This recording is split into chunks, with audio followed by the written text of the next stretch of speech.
It's Tuesday, January 17th. I'm Tre'vell Anderson. And I'm Josie Duffy Rice. And this is What a Day, the only podcast that comes preloaded on every Megan doll. I know that this doll is now like a queer icon and whatnot, but I don't like scary movies. So what am I supposed to do?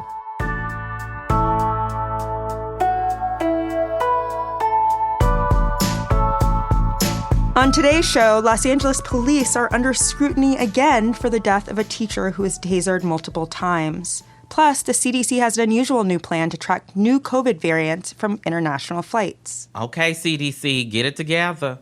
But first, today marks 130 years since the United States illegally overthrew the Hawaiian monarchy. On January 16, 1893, armed U.S. troops landed in Hawaii's capital city of Honolulu and stormed Healani Palace, the official residence of Queen Liliuokalani, Hawaii's ruling monarch at the time. Soldiers held her at gunpoint and gave her a choice: surrender the throne or go to war. After a day of being imprisoned in her home, the queen officially surrendered on the 17th to protect her people from violence. She did so on the condition that she would one day be reinstated once the U.S. realized that it had no authority to dethrone her. But that day never came. She was the first queen to rule the Kingdom of Hawaii, as well as the kingdom's last reigning monarch. So, Josie, any chance you've heard about any of this before today? Tre'vell, I'm so ashamed to say that I haven't, because it sounds like I should have, right? So let's start with the basics. Who is behind this effort to dethrone the queen? How long was it in the works? Given what you've told us already, I have some ideas, but I'd love to hear more. I mean, we know the American tradition. We know how this works. Yeah. So the coup was orchestrated by a group of elite businessmen, most of them Americans, who had arrived years before. Their goal was to reduce the power of the Hawaiian monarchy because it stood in the way of their interests. To them, Hawaii was an ideal location for trade. The land was perfect for growing sugar, which was a lucrative industry at the time, and these businessmen also saw it as a good place to establish the military outpost that's now known as Pearl Harbor on Oahu. But the queen opposed them, right? She wasn't just going to let them come take over her country all willy-nilly. So with the support of the U.S. government, these guys staged a violent coup, set up their own provisional government, and established themselves as its leaders. This ultimately led to the annexation of Hawaii as a U.S. territory without the consent of its people in 1898, before it became the 50th state in 1959. Wow. That is, well, not a good reason to overthrow someone's country, because it's a good location for trade. So did the U.S. face any repercussions for this? Like, what happened? It seems as if maybe it just never got brought up again. Is that right? Well, it's interesting you say that, because there was actually an investigation into the coup under former President Grover Cleveland just months after it happened. And it was revealed that Hawaii was an internationally recognized sovereign nation before the overthrow, and that the U.S. had actually committed a, quote, act of war by invading it without cause. But that pretty much got swept under the rug when Cleveland left office. The U.S. did issue an apology for the coup in 1993 under then-President Bill Clinton, acknowledging that it was wrong to overthrow the monarchy. Of course, it only took, an entire century, 100 years for that to come about. But it's not like Clinton or any other U.S. president, for that matter, has ever offered any kind of real reparations for the Hawaiian people. Yeah, I gotta say, country comes in, overthrows your monarchy, and then 100 years later, the president just says sorry. That doesn't really feel like real reckoning. So where does that leave us today on the 130th anniversary of the overthrow? Yeah, so we've talked to Native activists on the show before about how they consider Hawaii to be an illegally occupied nation rather than a U.S. state, and how its sovereignty should be restored. I wanted to learn more about what this day means to Native Hawaiians and the movement for Hawaiian sovereignty. So I spoke to Healani Sonoda-Pale. She is a member of Ka Lāhui Hawai'i, a political action committee that prioritizes Native Hawaiians and their right to self-govern. She's organizing a big community action today for the 130th anniversary of the overthrow. I started by asking her why it's important to commemorate this day. This event commemorates the end, as we know it, of the Hawaiian kingdom for a time. On the 100th anniversary of the overthrow, which was on January 17th, 1993, 40,000 Kanaka Maoli, 40,000 Hawaiians marched on Healani Palace, led by some of the greatest leaders we've ever known in our generation. I was there. I was able to witness Haunani K. Trask say her speech that has been echoed throughout the world and throughout Hawaii. She exclaimed on the grounds of the palace, "We are not American! We are not American! Say it in your heart! Say it when you sleep! We are not American! We will die as Hawaiians! We will never be Americans!" When she said those words, it was electrifying, and it brought new life to the Hawaiian movement for sovereignty and self-determination. It was one of those moments that was profound for our people. And from that moment on, I knew I had to be in her class. I had to go to college. That set me on the path where I am today.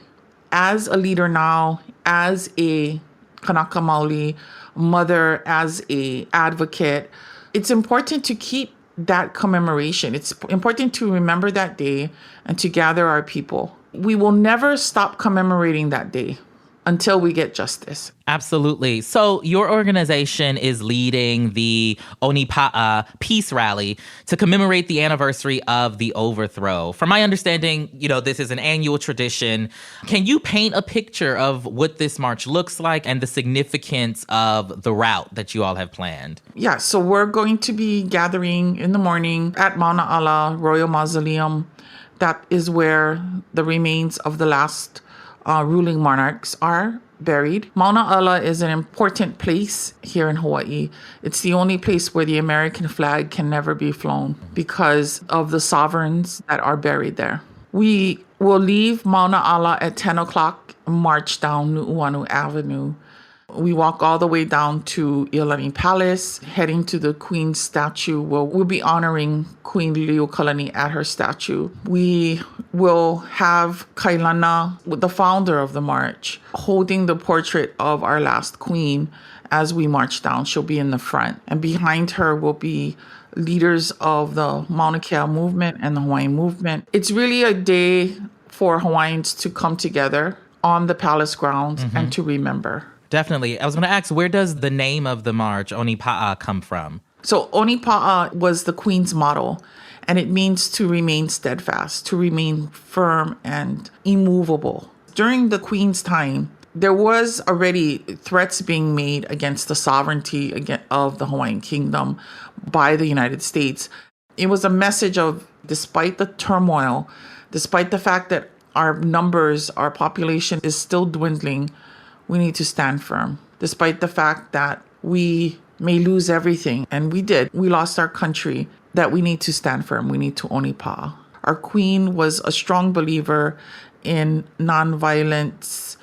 She could have retaliated against the United States. She could have retaliated against these American businessmen who illegally overthrew our kingdom, but she chose not to. And she set the standard for us as a people. So now, speaking of standing firm, as I understand it, when the Americans took over in the years after the overthrow, one of their first orders of business was outlawing, Hawaiian language and cultural practices.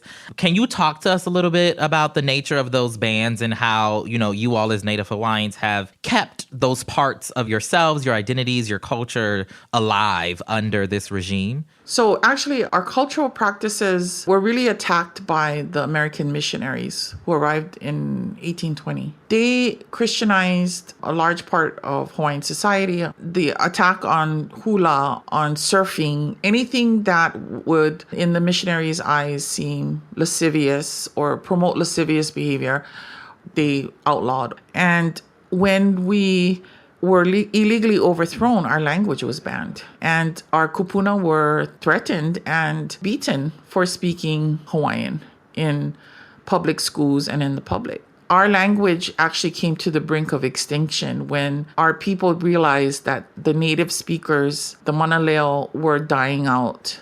It wasn't until the 1970s that a whole renaissance to bring our language back began. There was a real effort to annihilate us on so many levels.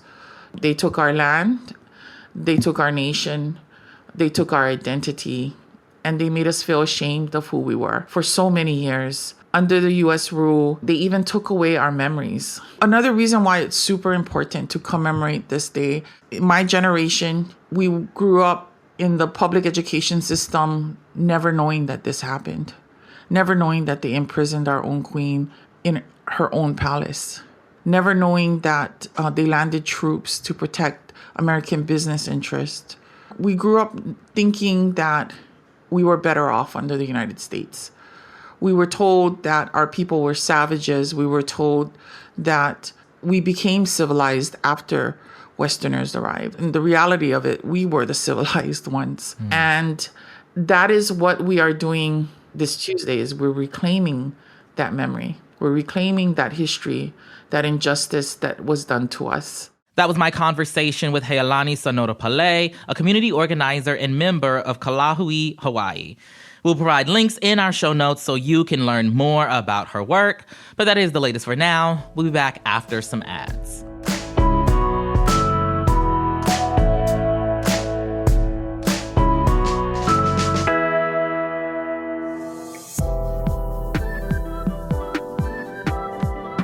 What a Day is brought to you by Smile Actives. We all know that many foods and drinks can stain your teeth, but giving up things like coffee or wine isn't as easy as it sounds. Coca-Cola for me, personally. That's where Smile Actives comes in. It's a safe, effective, and easy-to-use way to give you brighter, whiter teeth in just days. Yes, just add Smile Active's Pro Whitening Gel to your favorite toothpaste so you can skip the hard-to-use strips and messy, uncomfortable trays that come with other teeth whitening products. It's formulated with PolyClean technology to boost stain removal and achieve the best results. Plus, 97% of Smile Active's users in a clinical trial reported seeing their teeth get up to 6 shades whiter on average, all within 30 days. And it really does work. As someone who drinks a lot of soda and uses Smile Actives, can confirm. Visit smileactives.com/WAD today to receive our special buy one, get one free offer plus free shipping and handling. That's a great deal. That's smileactives.com/WAD. What a Day is also brought to you by Lomi. I've told you all before, okay, that I don't know how to cook for just one person. Even though only one person lives in this home, I also don't really like leftovers too much. So then what am I supposed to do with all that food waste, Josie? Well, let me tell you, in this house where we had 2 guests this weekend, it was so much leftover food. Like, I don't know, it just seemed to multiply. Like, you make food and then somehow there's more when you're done. It's crazy. It's a lot. And while it's tempting to just chuck all of that extra waste into the trash, there's a simple solution that can not only make cleanup easier, it's also better for the planet. Yeah, it's pretty great to not feel bad every time you have to get rid of food. I have to say, that makes it worth it. Lomi's countertop electric composter turns scraps to dirt in just 4 hours with no smell and hardly any noise. And aside from keeping your kitchen space cleaner, it helps reduce the amount of organic waste that ends up in our landfills, making it one of the easiest ways to fight climate change. Plus, as I always say, it's beautiful. It looks great. It looks great on your countertop. If you want to start making a positive environmental impact or just make cleanup after dinner that much easier, Lomi is perfect for you. Head to lomi.com/WAD and use the promo code WAD to get $50 off your Lomi. That's $50 off when you head to lomi.com/WAD and use promo code WAD at checkout. Food waste is gross. Let Lomi save you a cold trip out to the garbage can. What a Day is also brought to you by Simply Safe. We know that you care about the items in your home's safety. Maybe you have, a cherished family heirloom tucked away in a closet somewhere. And you want to make sure that it and everything else is safe when you are away. Okay? If you need some extra peace of mind in the new year, Simply Safe has you covered. They offer fully customizable whole home security with advanced sensors to protect every room, window, and door of your home. And whether you need crystal clear HD video of your living room or just need to unlock the front door for a guest, you can do it all with the top-rated Simply Safe app. Customize the perfect system for your home in just a few minutes at simplysafe.com/whataday. Go today and claim a free indoor security camera plus 20% off your order with interactive monitoring. That's simplysafe.com/whataday. There's no safe like Simply Safe. Now let's wrap up with some headlines. Headlines. On Saturday, a Russian missile strike killed at least 40 civilians, including several children, at an apartment complex in the Ukrainian city of Dnipro.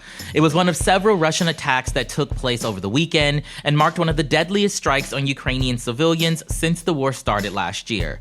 As of yesterday, at least 75 people were wounded, while 30 more remained missing. Until Saturday's attack, Dnipro had been considered a safe place where many displaced residents from eastern Ukraine took refuge. Los Angeles is mourning Keenan Anderson after the LAPD released edited body cam footage of an officer restraining and tasing the 31-year-old, who died following the encounter. Anderson, who is Black, was in the LA area on January 3rd to visit family when he waved a police officer over for help after being involved in a traffic collision. The LAPD claims the officer thought he was responsible for the accident. Meanwhile, Anderson's family has stated that he was in the midst of a mental health crisis. The responding officer then physically restrained him using his body weight. Anderson can be seen in the video begging for help as officers tased him at least 6 times, one of which was for 90 seconds straight. He died hours later in the hospital after suffering cardiac arrest.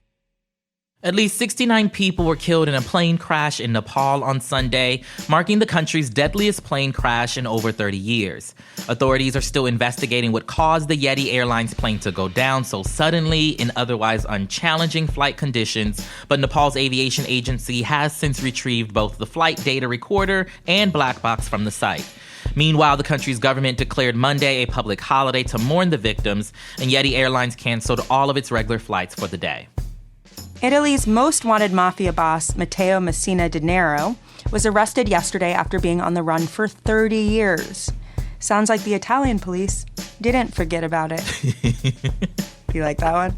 Investigators... It was cute. I'm sorry to everybody. Investigators took Denaro, head of the Cosa Nostra crime syndicate, into custody while he was at a private clinic known for plastic and other elective surgeries. The mafioso had become near legendary for his evasion of the authorities, with so few photos that Italian agencies had to use computer-generated images to approximate what he may look like in old age. Having been convicted in absentia, Denaro faces multiple life sentences for dozens of murders and has been Sicily's top kingpin for decades, even as a fugitive. Had a good run. You've disappeared for 30 years and they just pop out of nowhere and they got you. I'm sure you're very upset. I know. You thought you were getting away with it. I'm sure they really enjoyed looking for you for all of that time, so... FEMA has severed ties with a California translation company after Alaskan residents looking for aid in their native languages opened up the agency's literature and instead found a whole lot of ignorant nonsense. After a typhoon inflicted extensive property damage along Alaska's western coast last September, FEMA offered monetary aid to the impacted residents, distributing instructive materials in English as well as in other native languages. Unfortunately, the documents were riddled with confusing phrases and errors. One passage read, "Your husband is a polar bear, skinny." Another translation was even written in an entirely unrelated language spoken in northern Canada.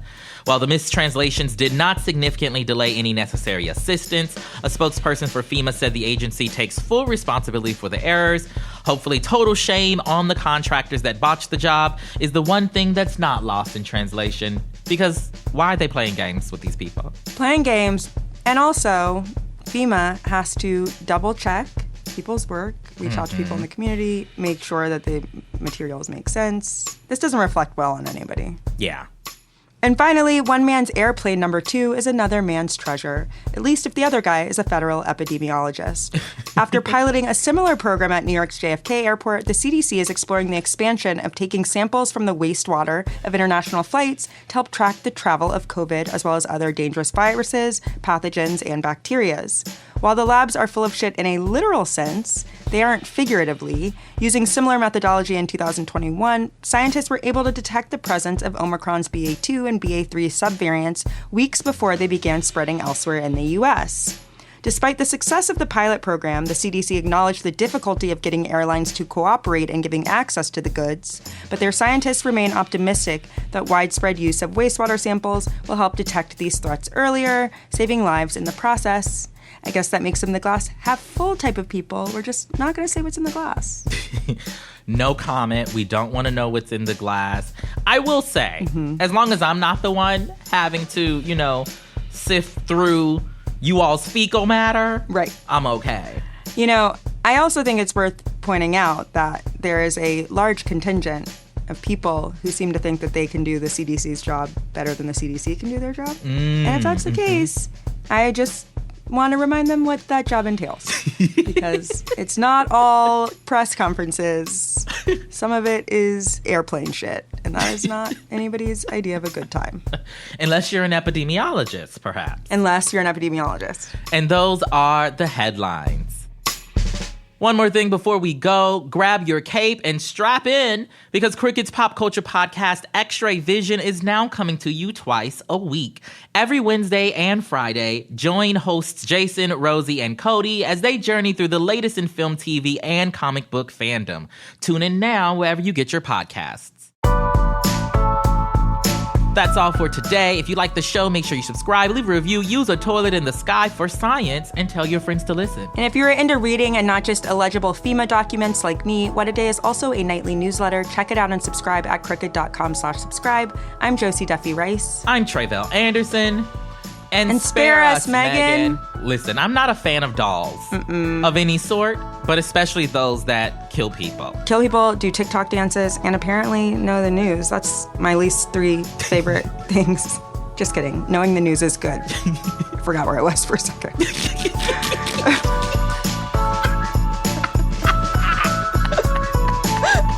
Oh, boy. What a Day is a production of Crooked Media. It's recorded and mixed by Bill Lance. Jazzy Marine and Raven Yamamoto are our associate producers. Our head writer is Jossie Kaufman, and our executive producer is Lita Martinez. Our theme music is by Colin Gilliard and Kashaka.